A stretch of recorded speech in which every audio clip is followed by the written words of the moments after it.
Subscribe करें हमारे YouTube channel साधना gold को और पाएं वीडियोस सबसे पहले।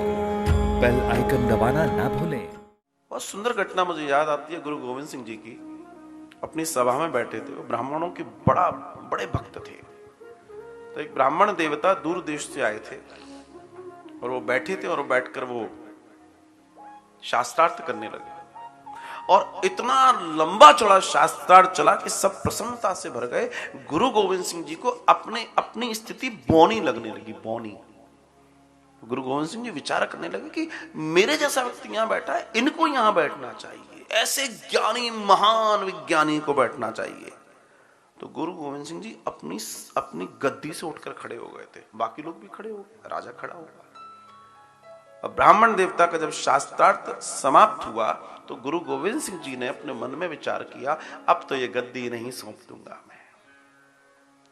तो गुरु गोविंद सिंह जी कहते हैं, हे ब्राह्मण देवता, आपके चरणों में मेरा नमन है। मैं आपको आज कुछ सौंपना चाहता हूं। आपके शास्त्रार्थ को सुनने के बाद आज मैं आपको कुछ सौंपना चाहता हूं। वो इतना ही बोल पाए, इतने में ब्राह्मण देवता बोल पड़े, हाँ आप सही कह रहे हैं, मैं भी बड़ी यात्राएं करता हूं, आज मेरी भी बड़ी इच्छा है आपसे कुछ मांग लूं। आप अगर कुछ सौंपना ही चाहते हैं, देना ही चाहते हैं, मुझे एक अरबी घोड़ा दे दीजिए, यात्रा की आसानी हो जाएगी। मेरी जो यात्रा है, अरबी घोड़ा दे दीजिए, आसान हो जाएगी। गुरु गोविंद सिंह ने कहा, जी मैं आपको दे दूंगा, और अपनी सीट पर वापस बैठ गए। दिस इज अंतर। वो देने वाला जानता है कि तुम किस लायक हो, लेकिन हम छोटी मोटी डिमांड कर बैठते हैं, छोटी मोटी। सुखिया ने कभी भगवान से कुछ नहीं मांगा। अच्छा, मांग लेती तो क्या होता, क्या होता, कितना मिलता, कितना होता, विचार करके देखो। एक एक कथा के पीछे के कथानक में जाओगे ना, ये सिर्फ कथा नहीं है, सुन के अपने ताली बजा के प्रसाद लेके जीवन को जीना नहीं है, इसके दर्शन में उतरो, जीवन को महान बनाने की चेष्टा करो। एक एक कथा का अपना विज्ञान है। और सुखिया सुखी हो गई। तो अब दूसरे दर्शन की बात करें, सुखी कौन होगा?